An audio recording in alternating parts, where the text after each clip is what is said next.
উকবা ইবনে মুহিত বন্দর প্রবঞ্চনায় পড়ে তিনি চলে গেলেন আল্লাহর হাবিবের দরবারে। গিয়ে আল্লাহর হাবিবের সাথে সাক্ষাৎ করলেন। সাক্ষাৎ করে বললেন, ইয়া রাসূলুল্লাহ, ইয়া হাবিবাল্লাহ, আপনার হাতে হাত রেখে আমি কলমা পড়ে যে মুসলমান হয়েছিলাম।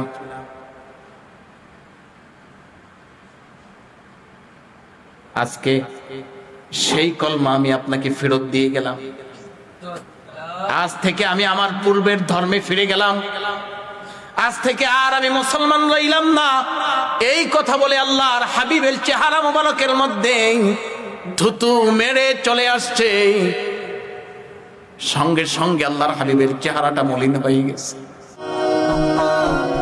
সুন্নাহ of Madina, the Islamic YouTube channel.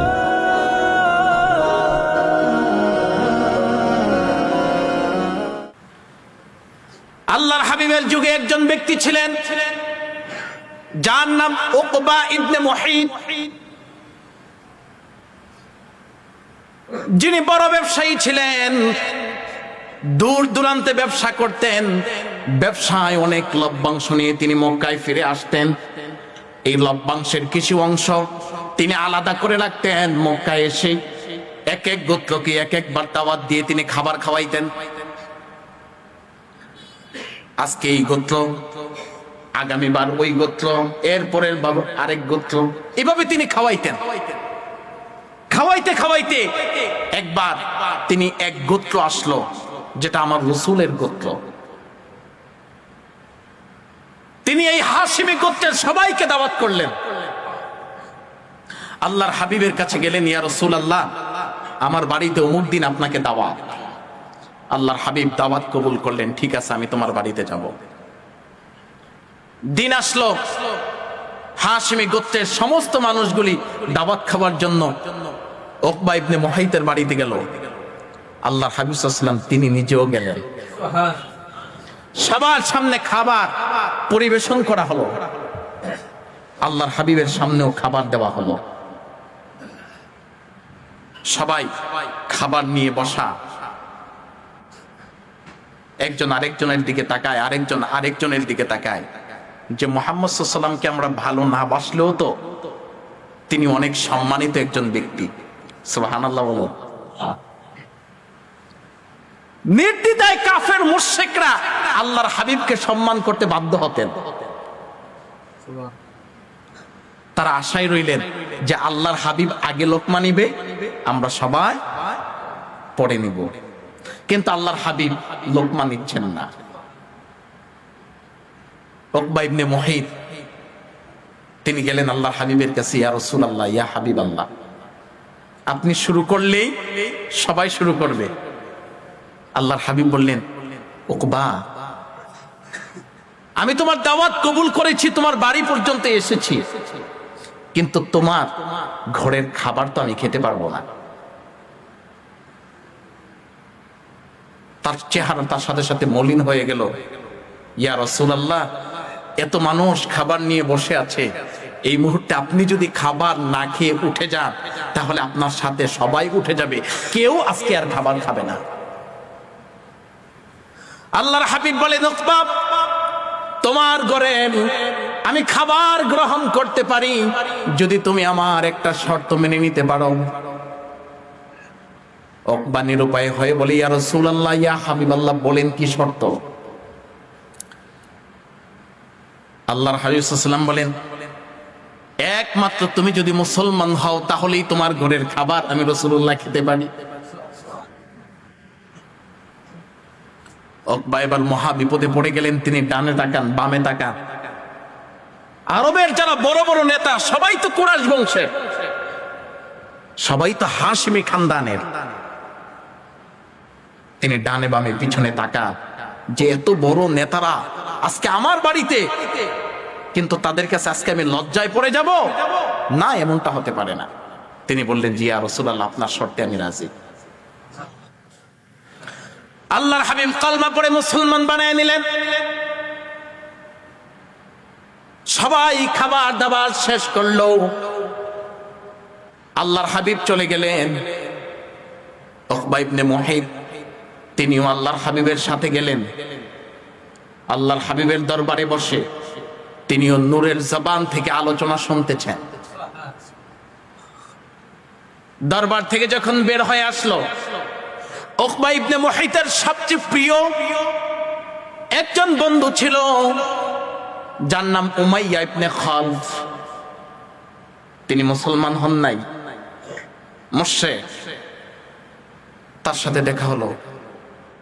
Uqba, তুমি কোথা থেকে আসছো? মুহাম্মদ সাল্লাল্লাহু আলাইহি ওয়াসাল্লামের দরবার থেকে। তুমি কি তাহলে সত্যি মুসলমান হয়ে গেছো? উকবা ইবনে মুহাইত বলে, হ্যাঁ, আমি তো মুসলমান হয়ে গেছি। উমাইয়া ইবনে খালদ বলতেছে, তুমি মুসলমান হয়ে গেছো আর আমি তোমার সবচেয়ে কাছের এবং প্রিয় বন্ধু, তাহলে তোমার সাথে আজ থেকে আমার সম্পর্ক বাদ। আজ থেকে আমি আর তোমার সাথে চলবো না, তুমিও আমার সাথে চলবে না। উকবা ইবনে মুহাইত বলে, বন্ধু, তোমার সাথে সেই ছোটবেলা থেকে আমি চলছি, একসাথে ব্যবসা করছি, একসাথে সময় অতিবাহিত করছি, একসাথে খাবার খেয়েছি।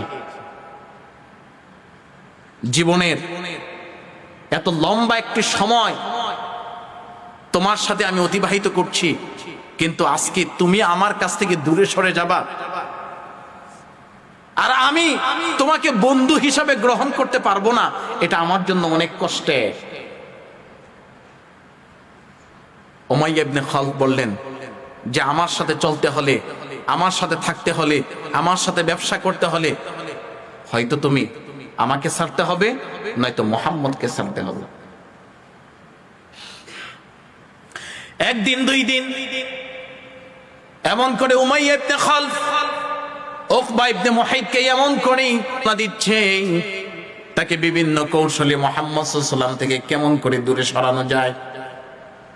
একদিন দুই দিন তিন দিন, হঠাৎ করে উকবা ইবনে মুহাইত রাজি হয়ে গেল, ওরে উমাইয়া ইবনে খালদ, এতদিনের বন্ধুত্ব আমি নষ্ট করতে পারি না, যাও মুহাম্মদকে আজ থেকে বাদ দিয়ে দিলাম। উমাইয়া ইবনে খালদ বলে যে না, এমনি মুখের কথায় বাদ দিলে হবে না, কি করতে হবে বলো?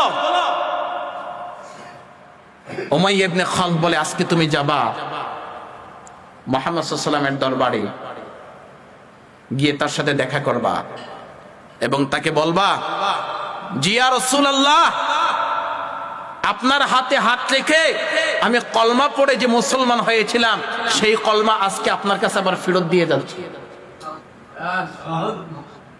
এই কথা বলে তার চেহারায় থুতু মেরে তারপরে চলে আসতে হবে।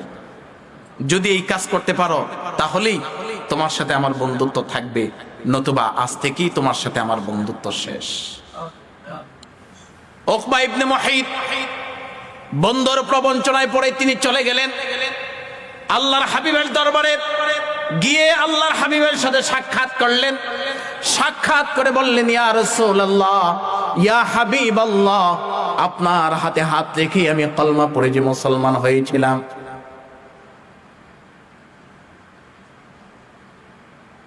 আজকে সেই কলমা আমি আপনাকে ফেরত দিয়ে গেলাম। আজ থেকে আমি আমার পূর্বের ধর্মে ফিরে গেলাম, আজ থেকে আর আমি মুসলমান রইলাম না। এই কথা বলে আল্লাহর হাবিবের চেহারা মোবারকের মধ্যে থুতু মেরে চলে আসছে। সঙ্গে সঙ্গে আল্লাহর হাবিবের চেহারাটা মলিন হয়ে গেছে। যে সাহাবীরা আল্লাহর হাবিবের চেহারার দিকে তাকায়া নিজের ক্ষুধা নিবারণ করত, সেই হাবিবের চেহারার দিকে আজকে উকবা ইবনে মুহাইত থুতু মেরেছে। আল্লাহর হাবিবের চেহারাটা মলিন হয়ে গেছে। আল্লাহর হাবিবের চেহারাটা মলিন হয়ে যাওয়ার সঙ্গে সঙ্গে আল্লাহ পাক জিব্রাইলকে পাঠালেন, ওরে জিব্রাইল, তাড়াতাড়ি আমার হাবিবের কাছে যাও, আমার হাবিবের চেহারাটা মলিন হয়ে গেছে, আমি সহ্য করতে পারছি না, আমি সহ্য করতে পারছি না। আমার হাবিব যেন মনের মধ্যে বিন্দু পরিমাণ কষ্ট না নেয়, কারণ তামাম পৃথিবীর মানুষ আমার হাবিবকে ছেড়ে যেতে চলে যেতে পারে, কিন্তু আমি আল্লাহ কখনো আমার হাবিবকে ভুলে যেতে পারবো না। জিবরাইল আসলো, এসে বলল, ইয়া রাসূলুল্লাহ, ইয়া হাবিবাল্লাহ, আপনি চিন্তা করেন না, চেহারাটাকে আপনি মলিন বানায়েন না, আপনি দুঃখ পায়েন না, আল্লাহর পক্ষ থেকে কোরআনের আয়াত অবতীর্ণ হয়ে গেছে। জিবরাইল আল্লাহর হাবিবকে পড়ে শোনাচ্ছে, ওয়ায়াউমা ইয়া'আদ্দুজ যালিমু আলা ইয়াদাইহি ইয়াকুলু ইয়া লাইতানি ইত্তাখাযতু মা'আর রাসূলি সাবিলা। হে নবী, আপনি বিন্দু পরিমাণ চেহারাকে মলিন বানায়েন না, আপনার হৃদয়ে কষ্ট ধারণ করেন না, আপনি স্মরণ করেন ওই হাসরের ময়দানের কথা, যেদিন এই লোকগুলি তারা তাদের হাত কামড়াবে আর বলবে, হায় হায়, আমি কি করলাম, কি করলাম, কেন মুহাম্মদ সাল্লাল্লাহু আলাইহি ওয়াসাল্লামকে বাদ দিয়া আমি উমাইয়া ইবনে খালফকে আমি কেন বন্ধু হিসেবে গ্রহণ করলাম, আর তাকে বন্ধু বানানোর কারণে আমি হেদায়েত থেকে দূরে সরে গেলাম, জান্নাত থেকে বিতাড়িত হয়ে গেলাম। সেদিন হাত কামড়াবে আর চিৎকার করে করে এই কথাগুলি তারা বলতে থাকবে, কিন্তু সেদিন আর করার মতো কিছু থাকবে না।